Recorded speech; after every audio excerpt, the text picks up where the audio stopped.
selamat datang calon peserta siswa baru SMP Negeri 1 Trangkil. Dalam kesempatan yang berbahagia ini, perkenalkan nama saya Buning Irsi akan menyampaikan materi yang berhubungan dengan MPLS. Yang pertama yaitu tentang COVID. Oke, langsung saja kita akan membahas apa itu yang dimaksud dengan COVID-19 karena durasi waktu juga yang kita butuhkan, jadi kita tidak usah terlalu banyak membahas dan sebagainya. Oke, yang pertama yaitu COVID-19 presentation oleh Neng Irsyani sendiri. Di sini saya akan membahas apa itu yang dimaksud dengan COVID.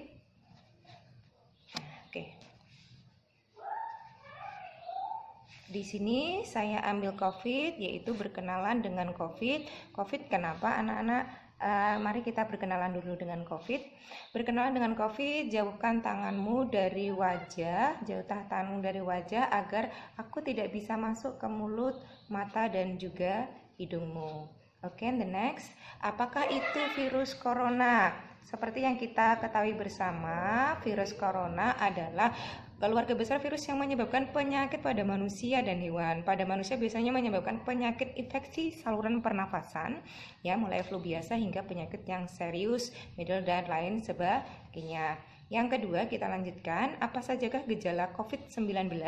Untuk gejala COVID-19 diantaranya yaitu demam di atas lebih 38 derajat Celcius, kemudian batuk kering, dan juga sesak nafas.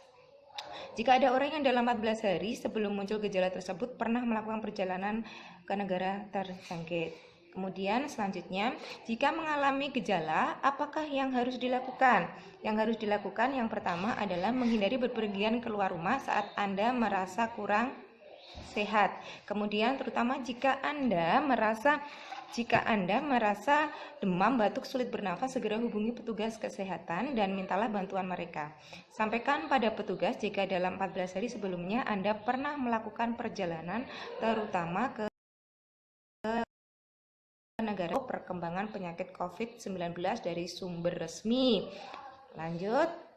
Seberapa bahayakah penyakit ini? Ya, kita lihat.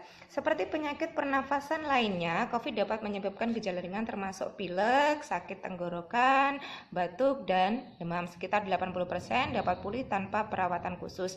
Sekitar 1 dari setiap 6 orang mulai bernafas yang biasanya muncul karena bertahap. Walaupun angka kematiannya di sini belum besar alias masih kecil, yaitu masih sekitar 3%. Kita lanjutkan.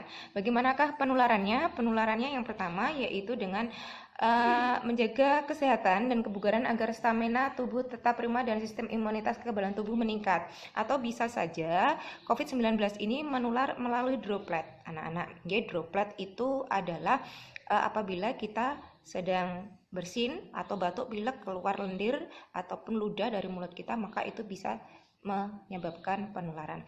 Apa yang harus dilakukan untuk menghindari resiko tertular? Yang pertama yaitu ketika batuk dan bersin, tutup hidung dan mulut Anda dengan tisu atau lengan.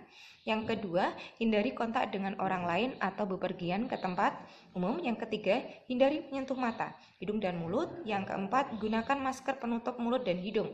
Yang kelima, gunakan tisu dan masker yang sudah digunakan, kemudian buang ke tempat sampah. Yang terakhir, menunda perjalanan ke daerah di mana virus itu ditemukan. Kemudian selanjutnya yaitu seberapa perlu menggunakan masker.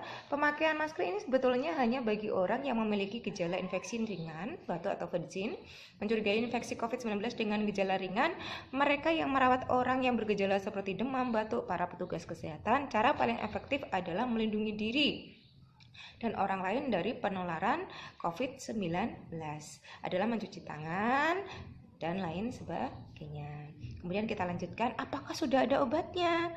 Nah, di sini yang akan jadi pertanyaan, belum ada obatnya. Dilaporkan pemakaian obat anti HIV. Ada institusi yang memberikan oseltamivir, vaksin untuk menjaga infeksi COVID-19 sedang diuji.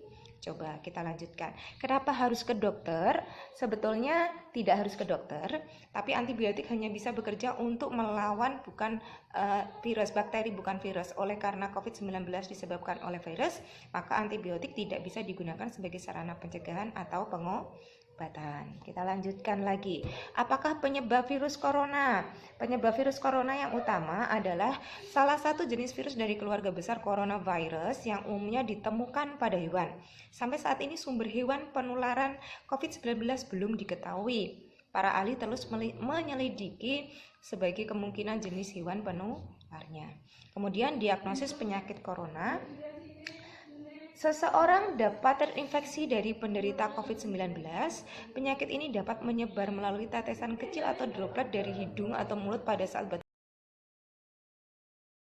atau bersin benda yang ada di sekitarnya. Kemudian kontaminasi dengan droplet tersebut, lalu orang itu menyentuh mata, hidung dan juga mulut segitiga wajah, maka orang itu sudah pasti akan terinfeksi COVID-19. Kita lanjutkan.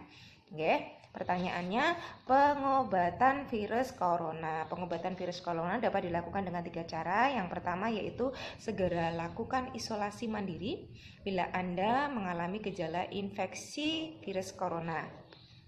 Kemudian yang kedua, bila Anda terpapar virus ini tapi tidak mengalami gejala apapun, silakan cukup tinggal di rumah selama 14 hari. Yang ketiga, bila Anda perlu periksa langsung oleh dokter, jangan langsung ke rumah sakit. Jadi bisa via telepon atau via calling dan lain sebagainya. Kita lanjutkan. Komplikasi virus corona.